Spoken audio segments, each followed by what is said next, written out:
fast, he knew something was different. So I could never go to the doctor's office on my own. I just couldn't handle it, like trying to fill out the paperwork, talk to a receptionist, even sit down on a chair. Now I know it was because of my OCD and generalized anxiety on top of everything else. But I came in there, and he came out, and I was clean and shaven, and he's like, "What's going on?" And of course, he ordered a host of medical tests, and found my testosterone was through the roof. And he was a smart guy; he knew exactly what was going on, because I put on like 10 pounds in a short amount of time. I wasn't doing it for that purpose, but he was concerned.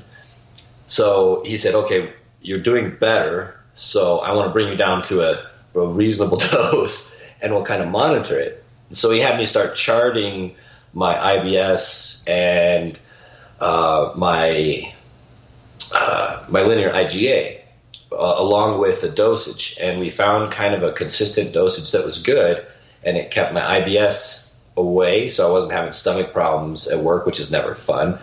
And no, it's not enjoyable. Going through school was horrible with that, because the teachers always thought I was lying. They thought I was trying to get out of class. And so a lot of times they just make me stay, and that was just painful. And they didn't understand it wasn't their fault. They weren't trying to be mean. But so I didn't have stomach problems. And then my skin stuff, I didn't have to take the dapsone. So at that point in time, the risk ratio kind of changed, because the anabolics were a little safer than the dapsone. That caused another problem with the secondary polycythemia, though, because it ramped up my red blood cells. So I was creating way too many, and my hematocrit levels went really high, so did my hemoglobin. And then you're looking at stroke and heart attack. And so we had to come off of the anabolics. And it's the first time I've ever seen a doctor look at me and kind of be worried of me coming off of anabolics, because I was doing so well with the bipolar. I was still taking lithium. I was still taking Lamictal at the time. But I'd actually come down off of those just a little bit, maybe about 20%. And so I was doing really well, and my health numbers were improving. And so we really didn't quite know what to do. And so I started researching, and there was a small university, and I don't even remember where it was. I'd have to find it, but there was one professor that was using anastrozole, which is an anti-estrogen, to treat men who were scared of needles and needed hormone therapy, so they needed more testosterone. Because if you knock the estrogen down, the testosterone actually lifts up a little bit to try to pull it back into a balance. So I presented that option, and we went ahead and tried it. The anastrozole was very expensive at the time, because it was not generic. So it was about $1,000 a month. So I did it for a month, and then I stopped because I couldn't afford it. So we moved on to the next one, and this is where the research came from all the endocrinologists that were doing. A lot of them are in Europe that talked about people coming off of anabolic steroids, and the symptoms were so similar to bipolar. It was really interesting to me. And what they do when they stop taking anabolic steroids is they follow it with a post-cycle treatment, which is usually HCG and then Nolvadex, which is tamoxifen citrate. And that's an anti-estrogen. Hey, Kirk, so hold on a second. I'm late for my first break. You're going on through all these things, which is why Kirk makes doctors nervous when he goes into the he always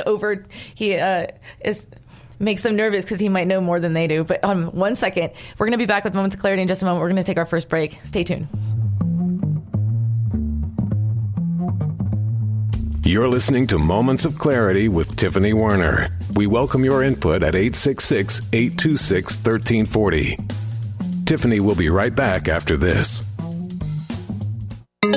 This is the Tan Talk Radio Network. Did you you know that your physical health plays a big role in your mental health? Healthy minds and healthy bodies go hand in hand. The problem for many is finding the time and getting the results they want. X-Force Body is perfect for people with busy schedules, with a mission to inspire you to become leaner, stronger, and in the process healthier. X-Force Body coaches will encourage, motivate, and inspire you through every workout, helping you achieve the results you desire. Learn more about X-Force Body. For more information, visit www.xforcebody.com.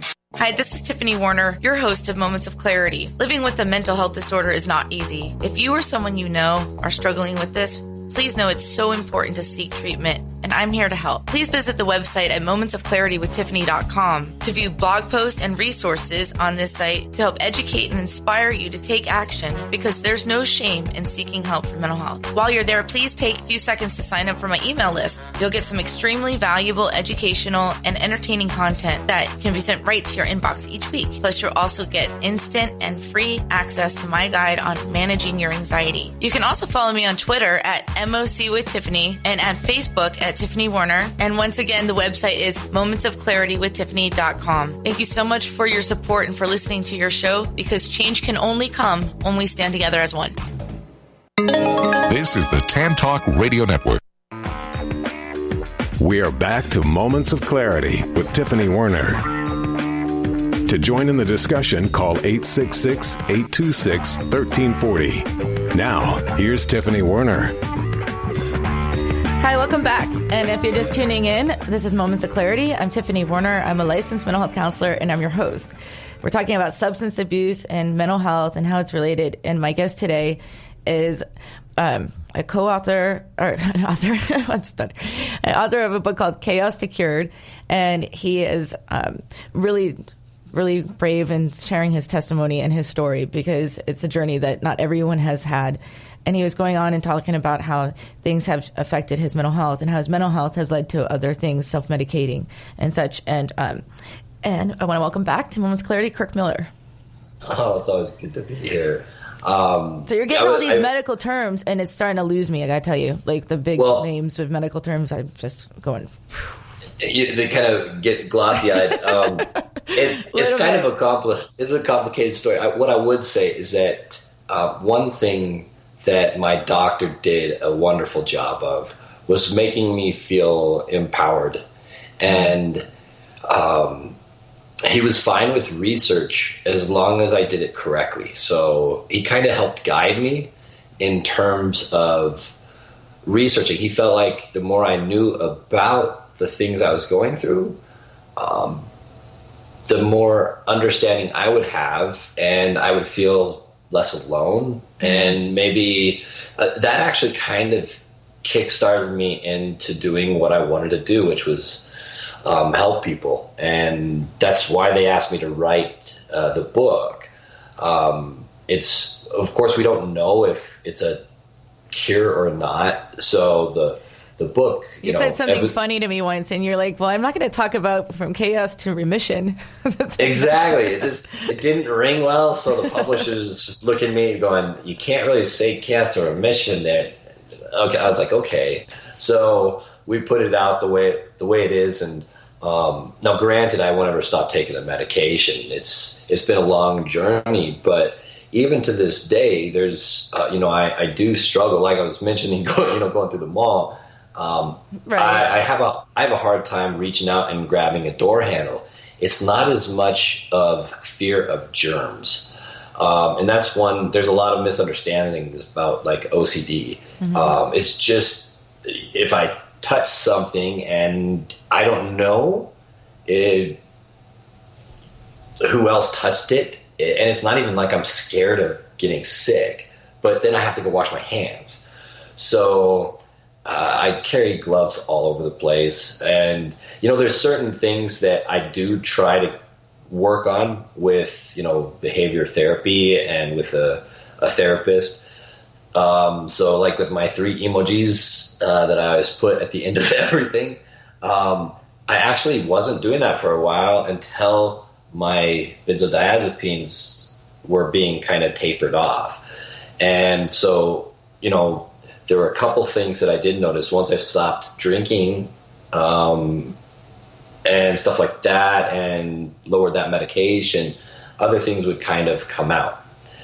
So, I know a lot of individuals that I've dealt with in the past and some good friends that have struggled with alcoholism. Mm-hmm. And a few of them actually discovered once they went into treatment, they went and they got a doctor's care and some help because alcoholism is really serious, and trying to stop that, cold turkey can be dangerous. So you want to get a doctor's help. And they actually discovered through the process that they had generalized anxiety.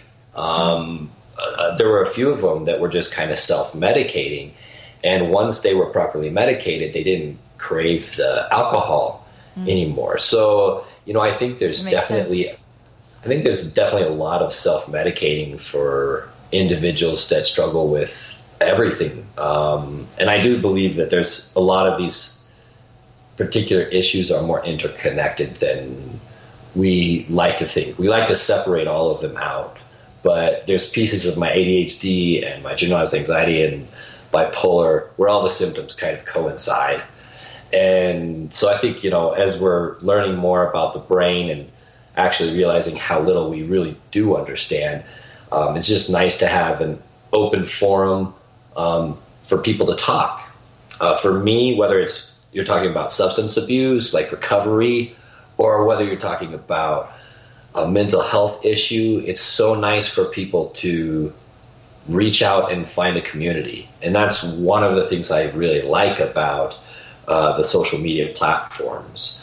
I don't know if you typically have some of your clients go on there and use it for that particular purpose, but for me, it's been helpful to find other people that have bipolar, and I even have made some great friends too, which is always, a nice thing when you find somebody else that's gone through some unique but similar struggles. I mean, everybody struggles in a different way, and there's no two cases of bipolar that are exactly the same.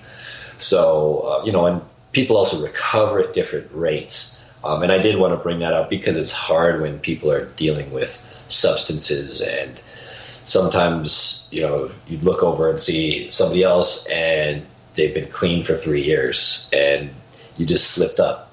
We all recover at slower or faster paces, and just go at your own speed is the best advice I can give. And then, like I said before, always talk to your doctor. Don't risk your life trying things or stopping or discontinuing medication without talking to somebody. Right. Hey, so Kirk, are you still taking the anabolic steroids to manage your bipolar?